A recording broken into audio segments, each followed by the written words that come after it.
친구들 안녕하세요. 저는 여러분의 오랜 친구 김선생님입니다. 이번 주 주식시장은 이미 마감되었고 우리는 오늘 이번 주 주식시장의 기본적인 상황과 미래의 전망에 대해 이야기하겠습니다. 오늘부터 11월 2일까지 미연준의 금리 결정 전까지 이 기간 동안 연준의 임원들이 더 이상 그 어떤 연설도 하지 않을 것으로 보이며 우리는 오늘도 미국의 통화 정책에 대한 완전한 분석과 예측을 할 것입니다. 시장의 또 다른 주요 펀더멘털은 이스라엘 전쟁이며 현재 사건은 계속 진행되고 있으며 최신 진행 상황을 분석할 겁니다. 하지만 이번 주 주식시장의 자금 흐름도 향후 주식시장의 흐름에 중요한 영향을 미쳤습니다. 이번 주에 공부한 지분 보유 관찰 기간에 대한 부분에 대해 어떤 친구가 중요한 문제를 제기했는데 매우 토론할 가치가 있습니다. 그럼 지금부터 시작하겠습니다. 이번 주 코스피 지수는 3.3%, 코스닥 지수는 6.5% 하락해 나란히 최저치를 기록했습니다. 이번 주 우리 주식시장의 하락은 우리 자신의 의지에서 비롯된 것이 아니라 주로 세 가지로 인해 발생한 것입니다. 1. 외부 악재가 끊이지 않음. 2. 개인 투자자 정서 약세.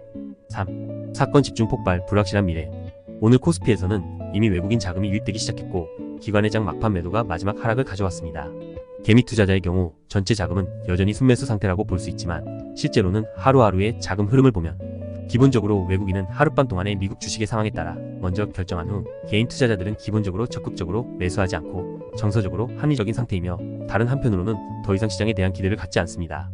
그래서 최근 일주일 동안 외국인이 매도를 했을 때 외국인 투자자들은 일반적인 가격으로 매도하지 못했기 때문에 더 낮은 가격으로 거래를 성사시킬 수밖에 없었습니다. 이것은 시장이 요 며칠 동안 하락세에 개장하여 하락세를 유지한 이유입니다. 하지만 외국인이 매도한 후 개인 투자자들은 추세에 따르는 조치를 취하게 되며 주식을 매도하는 분위기가 매우 강해졌습니다. 하지만 초기 외국인은 이미 충분히 많이 팔았기 때문에 지금은 시세가 매번 최저치로 떨어진 후 외국인은 모두 주식을 다시 사들이고 자금 흐름도 안정적입니다. 마지막에는 주가가 널뛰는 상황과 뚜렷한 봉 아래 꼬리만 남습니다. 이러한 형태는 일반적으로 다음 시세가 반등할 것이라고 볼 수 있습니다. 코스피 지수는 이전의 저점이 2403 부근이어서 이번 반등은 기본적으로 저점 위로 돌아설 수 있습니다. 최고치를 돌파할 수 있을지 없을지를 볼 때 2500까지 오르는 건 아직 시간이 좀 걸릴 것 같습니다. 하지만 오늘의 추세로 시세는 원래 저점이었던 2403까지 떨어졌고 그 다음에는 어디까지 떨어졌든 간에 적어도 한 번은 이 지점 위로 다시 돌아와야 합니다. 왜일까요? 그것은 초기에 큰 하락을 겪었기 때문에 이번 하락은 외국 자본이 주도하고 기관과 개인 투자자들의 참여가 적기 때문입니다. 하지만 두 번째는 현재 개인 투자자들의 참여가 매우 높으며 개인 투자자들이 주도하는 하락은 일반적으로 빠르지만 시간이 짧습니다. 이 추세 후의 미래 시세는 일방적인 하락 추세가 아니라 요동치는 하락 추세가 될 것이므로 시세는 적어도 일정 기간 반등할 것입니다. 특히 최근 2주 동안 3분기 실적 발표가 잇따르고 있어 다음 주에는 실적 발표의 절정기를 맞을 것으로 보입니다. 왜냐하면 우리나라 경제가 지금 매우 강하기 때문에 시장에서는 많은 기업의 실적이 매우 좋을 것으로 예상하고 있습니다. 그때 외부 환경에 큰 변화가 없다면 우리 시세는 빠르게 반등할 것입니다. 코스닥 지수도 같은 맥락으로 전체 지수와 일부 종목은 단기적으로는 이미 안전 한계가 있고 시장에는 내재된 반등 수요가 있습니다. 외부 환경에서 우리에게 더 큰 영향을 미치는 주요 세 가지는 여러분이 이 마인드맵을 보시면 알 수 있듯이 바로 미국 주식의 실적 특히 3분기 재무보고서, 전쟁 리스크 및 미국 통화 정책입니다. 이번 주 미국 경제 데이터는 비교적 작은 영향을 미치는데 한편으로는 더 중요한 사건이 비교되고 다른 한편으로는 데이터가 좋고 나쁨이 더 복잡합니다. 이 세 가지 펀더멘털에서 이번 주 미국 주식은 연속해서 큰 폭으로 하락했고 하락 경로에서 또 다른 하락이 예상됩니다. 미국 주식의 영향과 우리 자신의 추세 특성을 고려할 때 우리 주식시장은 현재 강세장은 아닙니다. 여러분은 이 사실을 받아들여야 합니다. 우리는 강세장이 아닙니다. 우리는 약세장입니다. 다만 우리는 지금 약세장 중 반등해야 할 단계에 이르렀습니다. 외부 환경의 세 가지 주요 영향 요인을 분석해 보겠습니다. 재무보고서 측면에서 테슬라는 수요일 밤 3분기 재무보고서를 발표했는데 주당 순이익은 전년 동기 대비 37% 감소했으며 시장 기대치를 밑돌았습니다. 이것은 2차 전지 섹터에도 악재가 됐습니다. 그래서 미국 주식이 다음에 한 차례 하락할 수 있다고 말하는 이유는 미국 경제 환경이 상장 회사에 미치는 재정적 영향이 이제 막 반영되기 시작했기 때문입니다. 이것은 지속적인 영향을 줄 것입니다. 미국 통화 정책과 관련해 파월 의장의 연설의 주요 내용은 다음과 같습니다. 첫째, 경제의 실적이 매우 강력하고 경제 성장률이 여전히 추세 수준보다 높으며 경제가 어느 정도 금리 인상의 영향을 덜 받을 수 있으며 경제가 금리 인상에 덜 민감할 수 있습니다. 둘째, 반대로 말하면 경제 성장은 높은 금리가 충분히 오래 지속되지 않고 인플레이션이 감소하고 있기 때문이며 이는 미연준이 원하는 결과를 달성하는 데 더 오래 걸릴 뿐이라는 것을 나타냅니다. 미연준의 책임은 고용 극대화와 물가 안정을 달성하는 것입니다. 셋째, 시장도 미연준의 정책 변화를 미리 예측해왔는데 올해 금리 인상을 늦추는 것은 정책의 역할을 발휘해 금리 인상에 충분한 효과가 어떤지를 볼 수 있는 시간을 주기 위해서입니다. 2022년에는 금리 인상 속도가 매우 빨랐지만 지금은 신중해야 합니다. 넷째, 현재로서는 중립적 이자율 즉 적정금리가 얼마인지 5년 뒤의 중립적 이자율을 정하기도 어려워 예상할 수 없습니다. 다섯째, 현재의 위험은 여전히 인플레이션이 너무 높다는 것이며 목표치인 2%로 되돌아갔으면 합니다. 여섯째, 미국 국채 수익률의 상승은 미연준과 관련이 없지만 이는 미국 정부에 대한 시장의 반응이며 그는 사회적 융자 환경이 긴축된 것을 관찰하고 고려할 것이라는 겁니다. 여덟 번째는 채권의 수익률이 높아져 미연준의 금리 인상 압박을 확실히 완화시켰다는 것입니다. 그는 또한 미국의 현재 재정 경로가 지속 가능하지 않다는 것을 잘 알고 있지만 미연준의 정책이 쉽게 영향을 받아서는 안 되지만 재정 정책도 적절히 고려해야 되는 상황입니다. 아홉째, 금리는 인플레이션에 대항하는 핵심 수단이며 비록 정책은 그다지 환영받지 못하지만 옳은 일이고 반드시 해야 하는 일입니다. 하지만 고용시장은 인플레이션과 최근 몇 년 동안은 거의 관련이 없었습니다. 열 번째, 은행업의 리스크가 이미 어느 정도 완화되고 자본과 유동성이 충분하며 상업 부동산 분야의 주요 리스크가 소규모 은행에 집중되어 맞춤형으로 문제가 해결됩니다. 여기까지가 파월 의장의 주요 연설 내용을 요약한 것입니다. 이 중에서 우리는 세 가지 중요한 점을 정리낼 수 있습니다. 첫째, 미국 정부의 현재 재정 정책은 지속 가능하지 않지만 이는 미연준의 결정에 심각한 영향을 미치지는 않을 것이라는 겁니다. 둘째, 연준은 계속해서 금리 인상 속도를 늦추고 고금리의 장기적인 영향과 시장 반응을 관찰할 것입니다. 셋째, 고용 데이터는 인플레이션과 거의 관련이 없지만 인플레이션을 낮추는 것이 가장 중요한 장기 목표입니다. 따라서 다음 금리 인상은 더디다 하더라도 적어도 11월에는 인상되지 않을 것이며 향후 장기적으로도 쉽게 인하되지 않을 것으로 예상됩니다. 왜냐하면 이 연설에서는 모든 내용이 금리 인하의 필요성에 대한 고려를 언급하지 않았기 때문입니다. 물론 우리는 이것이 일시적인 표현이라는 것을 알고 있으며 만약 미국 정부의 재정이 정말 큰 어려움에 봉착한다면 미연준이 반드시 나서서 해결할 것이란 것을 잘 압니다. 그리고 매번 연준 의장들은 재무부 장관과 밀접하게 관련되어 있는데 예를 들어 전 연준 의장인 옐런은 현재 미국 재무장관입니다.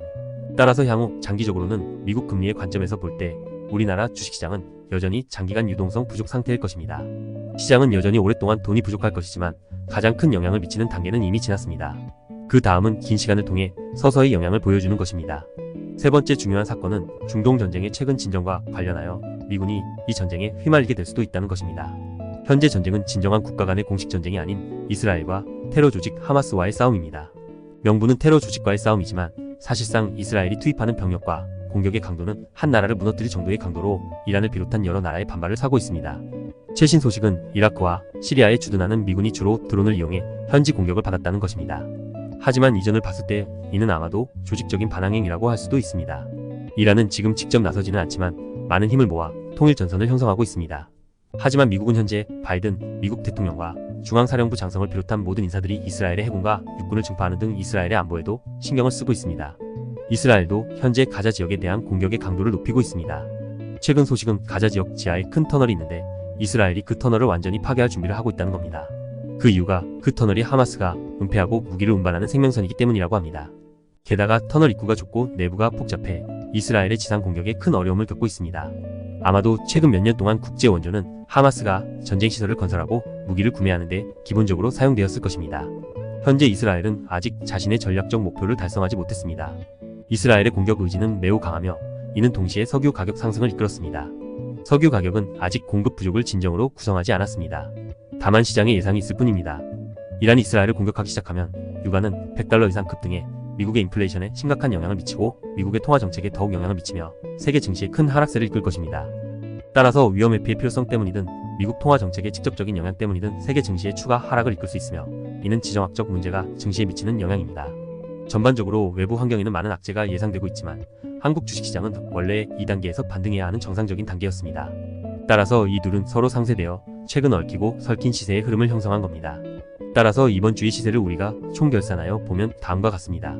첫째, 주식시장은 최저치를 기록했습니다. 둘째, 시장의 주요 매도 근원은 외국인에서 개인 투자자로 점차 전환되기 시작했으며 이론적으로 상승 의지가 있습니다.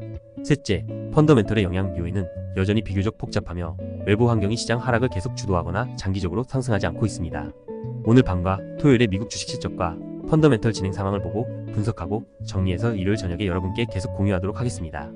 다음 주 주식시장의 전반적인 흐름은 이런 악재 속에 하락 후 상승을 보일 것이며 점차 반등할 것으로 예상됩니다. 섹터별로 우리는 여전히 각 섹터와 회사의 재무보고 데이터에 주목하고 있습니다. 최신 시장 전망에 따르면 기술주는 추가적인 호재가 있을 수 있습니다. 2차 전지 섹터의 주식은 호재와 악재가 모두 있습니다. 예를 들어 포스코 홀딩스의 순이익은 지난해 같은 기간과 이번 시장 예상치를 크게 웃돌았고 키움증권사는 어제도 포스코 홀딩스의 실적이 좋지 않다고 주장해 투자자들로부터 호된 소리를 들었습니다. 하지만 이전에 우리는 에코프로의 재무 보고가 비교적 열악합니다. 그리고 최근에 악재의 영향이 있는 것으로 보이는데 그건 바로 미국 전기차 대기업 테슬라의 재무 보고로 인한 겁니다. 하지만 우리 주식은 이미 많이 떨어졌고 대부분의 주식이 테슬라보다 훨씬 더 많이 떨어졌기 때문에 여전히 반등할 기회가 있습니다. 예를 들어보겠습니다. 우리가 에코프로에 대해 분석을 할 경우 주식이 재무보고를 발표한 후 잠시 반등을 겪은 후 계속 하락하여 현재 이미 120일 이동평균선을 비롯해 4월부터 6월까지 형성된 국지적 고점까지 현재 이를 감안하면 이건 비교적 전형적인 하락세라고 할 수 있습니다. 이러한 감소는 주로 개인 투자자의 손실 방지 매도에 기인하며 실제로 최근 기관과 외국인은 차례로 순매수를 하기 시작했습니다. 그러나 개인 투자자들은 초기 지분 보유 비용이 상대적으로 높기 때문에 이번 하락에서 인내심을 잃고 팔기 시작했습니다. 우리는 이제 그것에 다시 초점을 맞출 수 있습니다. 현재 펀더멘털과 기술 측면에서 각각 고려 중입니다. 펀더멘털 측면에서 악재는 주가 하락을 이끌었고 앞으로도 잠재적이고 지속적인 악재가 있습니다. 하지만 기술적인 측면에서 7월부터 10월까지 3개월 동안 시장이 50% 이상 하락하였으며 이는 이러한 악재가 상당 부분 소화되었음을 의미합니다. 그리고 기술 측면에서 시장 반등 신호를 관찰할 수 있습니다. 이는 하락세선을 그리는 것과 같습니다. 만약 시세가 다시 안정적으로 상승한다면 우리는 가격 돌파 추세선에서 오는 신호에 따라 매입을 늘릴 것입니다. 위의 목표 위치는 당분간 100만과 120만 부근으로 고려될 것입니다. 만약 이 두 개의 지점이 가격을 돌파하지 않는다면 우리는 지금 당분간 더 많이 사지 않고 계속 시세를 기다릴 겁니다. 현재 시장의 관심은 그것이 제2의 카카오가 될 것인지 여부입니다. 제2의 카카오가 될 확률은 크지 않다고 생각합니다. 왜냐하면 카카오는 하반기에 추가로 많은 업무를 했기 때문에 카카오 게임과 카카오페이 등 회사를 포함한 모든 신규 회사는 실적이 좋지 않습니다. 하지만 2차 전지는 자동차 전지뿐만 아니라 다른 전지들도 있고 신에너지도 가장 빠르게 성장하는 산업입니다. 그래서 시장 정서 자체는 주기적인 변동이 있어서 가격 자체에서 형성한 신호에 따라 후속 결정을 내립니다. 하지만 코스닥 시장 시가총액 상위 3개 종목의 하락은 그 자체의 펀더멘털이 최근 나빠진 데 있지 않습니다. 코스닥 지수 전체가 9월부터 지금까지 2달 가까이 크게 하락했고 이는 많은 주식에게 있어 매우 심각한 문제였습니다. 2차 전지 섹터의 많은 종목의 실적은 지수보다 하락폭이 더 클 뿐이며 이는 개별 종목의 정상적인 시세의 실적이기도 합니다. 왜냐하면 정말 오를 때도 지수보다 상승폭이 크기 때문에 많은 2차 전지 주식에 대해 여러분은 낙담할 필요가 없습니다. 또 다른 주식은 KINX입니다. 이는 인터넷 기반 서비스로 특히 클라우드 컴퓨팅에서 자신의 특정 서비스 대상이 있습니다. 오늘은 하락 반등 장세입니다. 큰 사이클로 보면 시세는 여전히 상승세입니다. 월봉 주기는 6개월 연속 상승세입니다. 요 며칠 하락의 원인은 두 가지입니다. 첫 번째는 큰 환경의 영향입니다. 두 번째는 그것의 가장 높은 지점이 확실히 이전의 높은 지점에 가까워서 일종의 저항이 있는 겁니다. 그러나 그의 구체적인 형태를 보면 이 두 가지 이유로 시세가 하락하더라도 그건 그저 하락했을 뿐인데 이렇게 다시 올랐다가 하향 조정되는 형태가 된 겁니다. 그 시세가 이 센티먼트만으로 완전히 통제 불능이 되었다고 말하는 건 아닙니다. 그리고 시장의 이번 전망은 3분기 매출과 순이익에 대한 건데 지금도 여전히 증가하고 있습니다. 지난 몇 년 동안 매년 매출과 순이익이 증가했다는 것을 보면 그리고 이를 바탕으로 내년 시장을 예측하면 최고 40%의 성장률을 보일 것으로 보입니다. 따라서 이 부분의 상승률은 실적 성장률의 안정성을 아직 제대로 실현하지 못했다고 할 수 있습니다. 그리고 지금 우리가 보유하고 있는 이 주식들은 모두 중장기적인 관점에서 볼 때 회사의 가치가 지속적으로 상승함에 따라 주식의 미래의 바닥은 점점 더 높아질 것입니다. 약세장에서는 일정한 방어적 성격을 띠고 있습니다. 진짜 완전 수비형 주식으로는 삼성생명과 같은 주식도 있습니다. 저희도 보유할 필요가 별로는 없습니다. 왜냐하면 여러분은 결국 우리의 이익은 여전히 주가 상승에서 이익의 대부분을 차지하기 때문입니다. 주식 배당금으로 매수할 것을 기대한다면 실제로 채권 매입과 크게 다르지 않습니다. 사실 차라리 현금 일부에다 실적이 탄탄하게 늘어나는 이런 주식을 보유하는 게 낫습니다. 다른 주식 섹터에서는 최근 우리가 주목한 바와 같이 방어적인 종목이 상승했습니다. 여기에는 공공사업, 석유 및 가스 관련 산업, 일부 시가총액이 중간 정도이거나 큰 주식들이 포함됩니다. 삼성전자의 주가 실적을 보면 최근 2달 동안 시장이 크게 하락하고 있지만 하지만 주가가 하락세를 이겨냈고 앞으로 반도체 섹터의 전반을 다시 끌어올릴 가능성이 큽니다. 반도체 산업은 현재 회복 중이기 때문에 향후 실적은 분명 점점 더 좋아질 것입니다. 하지만 주식과 섹터에 대한 분석 외에도 우리는 이번 주에 거래 시스템에 대한 많은 내용도 공유하고 공부했습니다. 우리 친구들도 피드백을 많이 줬습니다. 여기 마인드맵을 보겠습니다. 이번 주 학습하고 공유한 주요 내용은 주로 지분 보유 관찰 기간, 지분 관리 및 거래 신호입니다. 지분 보유 관찰 기간에 대해 어떤 친구가 문제를 제기했는데 바로 주식을 매입한 후 만약 당장 가격이 오르지 않으면 바로 매도하는 방법이 잘못된 것인가요? 라고 질문했습니다. 어떤 상황에서 우리가 이런 식으로 할 것인지 오늘 의논해 보겠습니다. 만약 여러분이 버핏처럼 오랫동안 주식을 가지고 있다면 그렇다면 여러분은 지분 보유 관찰 기간의 문제를 전혀 고려할 필요가 없습니다. 왜냐하면 버핏이 한 회사를 사들였을 때 그는 회사의 펀더멘털에 따라 매입하는 것이기에 그의 관심은 펀더멘털의 변화가 있는지 여부에 있을 겁니다. 예를 들어 그가 한 회사가 현재 경영하고 있으며 사업도 매우 잘 된다고 생각해 봅시다. 미래에는 이 회사의 주가가 오르지 않은데 이 회사는 여전히 사업이 잘 됐을 때 그는 여전히 지분을 계속 가지고 있을 겁니다. 그런데 만약에 회사의 사업이 더 나빠지기 시작하면 그는 아마 종합적으로 분석한 후에 이 주식을 팔 것입니다. 마인드맵의 주식 가격 책정 공식에 따라 우리는 세 가지 상황으로 나누어 논의할 수 있습니다. 첫 번째, 만약 여러분이 회사의 기초 가치에 근거하여 주식을 샀다면, 즉 주가가 이미 크게 떨어졌다고 생각하고 현재 하향세이며 안정의 한계가 있을 수 있다고 생각할 수 있습니다. 예를 들어 카카오의 주식 시세는 이렇게 많이 떨어졌습니다. 가격이 이미 바닥을 쳤다고 볼 수 있지 않습니까? 그런 다음 여러분이 회사의 시장 순수익률 1.6배과 레버리지 비율을 조사해 봤을 때 이 회사를 현재 주가대로 인수한 뒤 순자산을 팔아도 큰 손해는 없다는 것을 알게 될 겁니다. 일반적으로 우리는 주가가 하락하는 것은 안전 한계를 가지고 있다고 생각합니다. 여러분은 이 주식을 매입할 수 있습니다. 매입 후 주가가 다시 하락하면 주식을 팔겠습니까? 물론 아닙니다. 회사의 기초 가치가 아직 여기에 있기 때문입니다. 이때 주가가 하락할수록 여러분은 오히려 지분을 늘려야 합니다. 그러면 여러분은 어떤 상황에서 그것을 팔아야 할까요?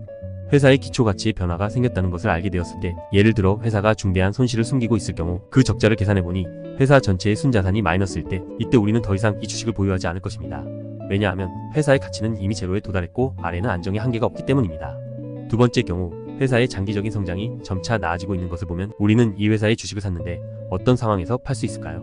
보통 주가가 이미 크게 오른 것을 봤을 때 팝니다. 주가가 하락하면 사실 시세에 대한 우리의 판단에 직접적인 영향을 미치지 않습니다. 왜냐하면 그 주식의 펀더멘털이 여전히 강하기 때문에 회사는 여전히 빠르게 성장하고 있으며 현재의 하락은 시장 외력의 역할일 뿐이며 회사 자체에는 앞으로 점점 더 가치가 있게 될 것이기 때문입니다.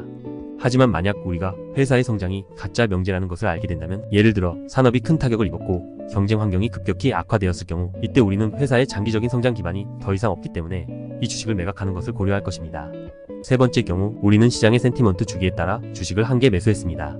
예를 들어 우리는 센티먼트 주기를 상승기, 쇠퇴기, 균형기로 나눕니다. 예를 들어 현재 우리는 주가 상승의 돌파구를 보고 시장 센티먼트가 상승기에 있고 시장의 열기가 매우 높다고 생각합니다. 이때 우리는 이 주식을 샀는데 어떤 상황에서 우리는 주식을 팔까요? 그건 바로 시장 정서가 냉각되었다고 판단될 때입니다. 동시에 이는 주가가 하락할 것이라는 의미입니다. 만약 주가가 하락하면 그만큼 시장 센티먼트가 냉각됐다는 뜻이기도 합니다. 상승기 및 쇠퇴기와 같은 시장 센티먼트의 주기를 분석하는 것은 실제로 예측하기 쉽지 않습니다. 우리는 대부분 센티먼트 신호가 나온 후에야 그것을 따르기로 합니다. 이때 우리의 지분 보유 관찰 기간이 만료될 때 가격이 예정대로 오르지 않았다는 것을 알게 되면 시장의 센티먼트가 냉각된 것이 아닌지 의심하기 시작해야 합니다. 여기서 시장 센티먼트 가격 등락 시장 센티먼트입니다. 우리가 시장 센티먼트에 주목하는 유일한 신호는 주가와 거래량 자체를 통해 판단된다는 것입니다. 그래서 지분 보유 관찰 기간이 만료되었을 때 주가가 오르지 않았다면 이미 우리에게 시장 열기가 현재 높지 않다는 것을 직관적으로 보여주는 것이라 할 수 있습니다. 우리가 주식을 살 수 있는 기반도 없어졌습니다. 여기서 주가 자체는 센티먼트 주기와 밀접한 관련이 있습니다. 그래서 우리는 지분 보유 관찰 기간에 따라 가격이 상승하는 것을 본다면, 그리고 지금 시장의 열기가 대단하다고 생각된다면 이 주식을 사들였습니다. 그런데 일정 기간 내에 주식이 예정대로 오르지 않으면 우리는 지분을 줄이는 방식을 취할 수 있으며, 이는 지분 보유 관찰 기간과 시장 센티먼트를 조정하는 방법입니다. 여러분은 주식을 한 개 사려면 자신이 어떤 요소를 좋게 보는지 분명히 알아야 합니다. 여러분은 시장의 열기가 매우 높고 다른 투자자들이 여러분의 이후에도 지속적으로 그 주식을 사들일 것이라고 생각하는지, 아니면 현재 주가가 이미 심각하게 낮다고 생각하시는지 보고 단순하고 소박한 기초가치 이론에 근거하여 그 주식을 매수하셔도 됩니다. 아니면 여러분은 이 회사가 좋은 사업이라고 생각하고 여러분이 주식을 산 후에도 회사는 장기간 고속 성장을 계속할 것으로 본다면 이 세 가지가 필요로 하는 관점은 다 다르다는 걸 알아야 합니다. 이 단계에서 큰 환경의 실적이 비교적 좋지 않기 때문에 많은 회사의 주가가 기초가치로 되돌아가는 것을 볼 수 있습니다. 그러나 우리의 투자 전략은 장기 보유가 아니라 보통 중단기 보유이기 때문에, 예를 들어 보유 주기가 몇 주에서 몇 개월 사이라면 우리는 이런 주식을 사지 않을 수도 있습니다.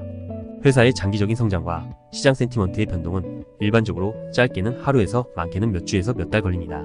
우리는 또한 좋은 사업 또는 회사의 장기적인 성장으로 인한 추가 가치에 대해 큰 환경의 영향을 고려할 것이며, 현 단계에서 주식을 매입할 때 이러한 방식은 기본적인 출발점 서 있게 되는 것입니다. 그래서 삼성전자나 삼성생명처럼 장기적인 기초가치를 갖춘 주식을 사는 것을 추천하지 않았습니다. 왜냐하면 이런 주식들은 사들였다 하더라도 단기적으로 큰 손실은 없겠지만 큰 이익도 내지는 못할 것이기 때문입니다. 그렇다면 우리가 주식을 매입하는 의미가 없는 것입니다. 차라리 국채를 사는 게 낫습니다. 많은 투자에 참여할 때 저는 스스로에게 이렇게 분명히 질문합니다. 제가 좋게 보는 주식의 미래 발전 잠재력이 있습니까? 아니면 시장 센티먼트 때문에 고조되고 있는 것입니까? 만약 회사의 미래 발전을 중시한다면 저는 비교적 긴 투자 주기를 설정할 것입니다.